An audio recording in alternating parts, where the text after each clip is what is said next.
Hello friends, in last video we have seen how resistor, inductor and capacitor individually behaves in AC circuits. Now we will see what happens when they came in combination like RL, RC or RLC. Let us start.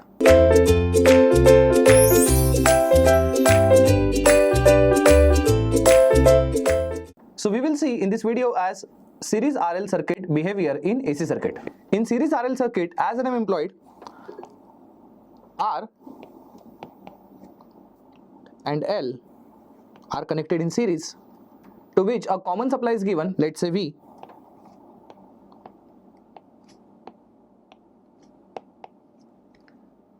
Because of which some current will flow through this, and therefore we will have voltage drop across R, let's say VR, and voltage drop across L, let's say it is VL. So total voltage supplied is V. The developed voltages are VR and VL. How do we relate them? Can I write V is equal to VR plus VL? Answer is wrong. We could write V is equal to VR plus VL only in case of DC circuits. When it comes to AC circuits, we know the fact that all the voltages and currents are not in same phase. So whenever voltages or currents are not in same phase, they cannot be directly added, but yes, they are added with the help of vector addition. Therefore, I can write V vector, that is total vector V, is equal to VR vector plus VL vector. Right? By Ohm's law, I can represent V as I into Z. So I can represent V as I into Z. Voltage across R is nothing but I into ZR plus VL, I can represent it as I into ZL. So I into Z is equal to I into, we have already seen ZR means R, plus I. We have already seen ZL means what? JXL. So I can represent this as JXL. Again, I into Z can be written as I into R plus J, I can write it prior, I can write I dot XL. Let me say this equation number 1. Now what I am doing is, we know by Ohm's law I into Z is nothing but voltage. So I is a total current, Z is total Z, so I will say it is total supply current V, which is equal to I into R is nothing but voltage across R, so I will say it is VR, plus J as it is, I into XL is nothing but voltage across inductor, so I will say it is VL, like this. So as we have seen, VR plus VL equal to V is not true, because VR and VL are not in same phase. That's what I was trying to prove. So this is a voltage equation now. Suppose if you are interested to calculate magnitude of voltage, it is very easy. You know, when A plus JB is given, how do we find the magnitude? Under root of real part square plus imaginary part square. In a way, magnitude for this V is given as under root of VR square plus VL square. I'm sure you understood this. Now, referring to equation number 1 again, as you can see, in equation number 1, I can be taken common and can be cancelled out. So equation number 1 can be reconstructed as Z equal to R plus J XL after cancelling I on both the sides. And now this has become total impedance.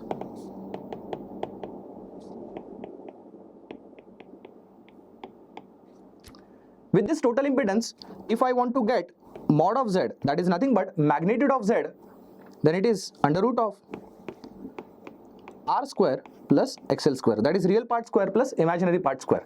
I'm sure you understood this. Now we will see impedance diagram. To draw impedance diagram, we should know what is impedance. So we have already derived that equation, Z is equal to R plus JXL. If I have to draw this, we know your R is nothing but R at an angle of 0 degree, and JXL means it is nothing but XL at an angle of positive 90 degree. So to draw R vector, I can draw R vector in 0 phase, whereas XL vector can be drawn like this, leading to this. So this is the way I can draw impedance diagram. Or we have got alternative also.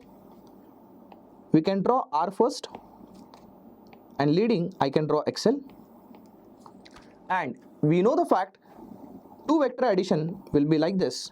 This is total Z, that is vector addition of R and XL, and this angle is known as phi. Let me tell you about this phi. This phi is called as impedance angle.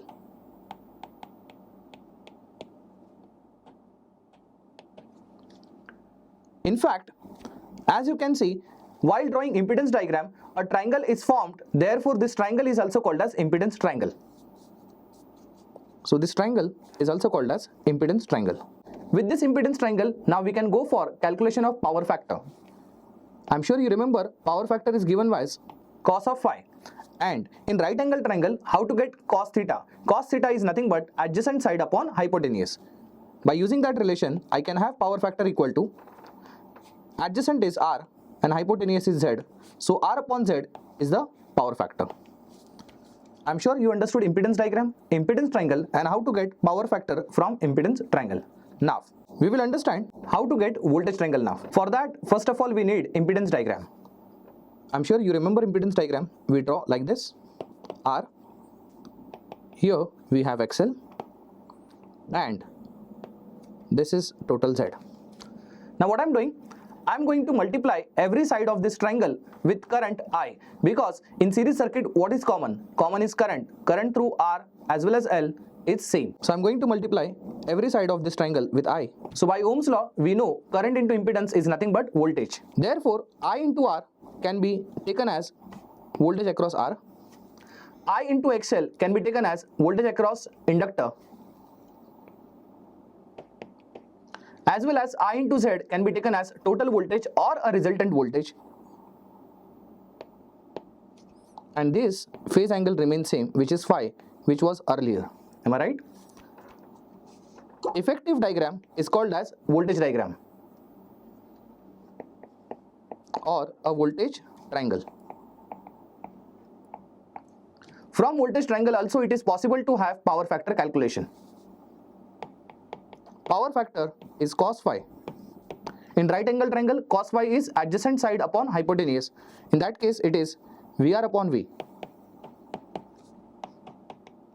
So as we have seen, power factor for series RL circuit can be calculated in two ways. First way, from impedance triangle, that is R by Z, as well as from voltage triangle, that is VR upon V. You have to remember these formulas. They are very important from gate point of view. And now finally we will draw vector diagram. How to start with vector diagram? It is very easy. Vector diagram should be started with a common value. For example, when it comes to series circuit, what is common? Current is common, so we should always start with current.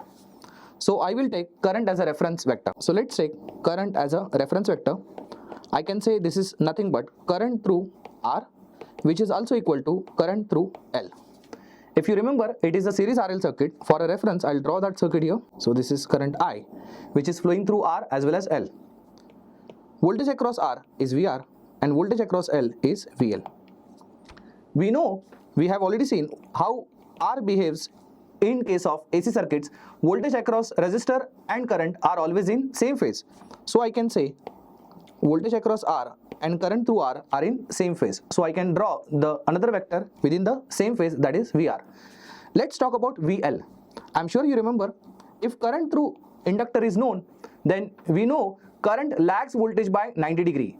Or you can say voltage across inductor leads current by 90 degree. So I can draw VL vector here. So as you can see, current through inductor is I, to which VL is leading by 90 degree. Now we have one vector VL vector and we have VR vector. If I add VL vector and VR vector, I should get total voltage. And we can add these two vectors by using the law of parallelogram. So VR vector and VL vector now can be added to this common point. I can draw a resultant. Let's say this is V vector. Is that right? And this phase angle. Finally, what I'm actually only drawing is final current, which is I vector, and final voltage that I have got, which is V vector. In between them, as you can see, phase angle is phi. Now if you compare and observe who is leading, who is lagging. Of course, by observation you will understand voltage is leading and current is lagging. So now we can conclude, in series RL circuit, current I lags voltage by an angle phi. And let me tell you, how do we get this phi? We get this phi from impedance angle, which is tan inverse of XL by R. Now the question is, how current is actually lagging? It is very simple. If you remember, in case of resistor, current always try to be in same phase with respect to voltage. Whereas in inductor, current always lags voltage by 90 degree. So inductor will try to lag your current by 90 degree, whereas resistor will try to keep your current within the same phase. Therefore, to have that trade-off, current will lag not by 90 degree or will not be in the same phase, but it will lag by some value, let's say by phi, and that phi depends on impedance angle phi. So I'm sure you have understood how series RL circuit really behaves in AC circuits. Thank you.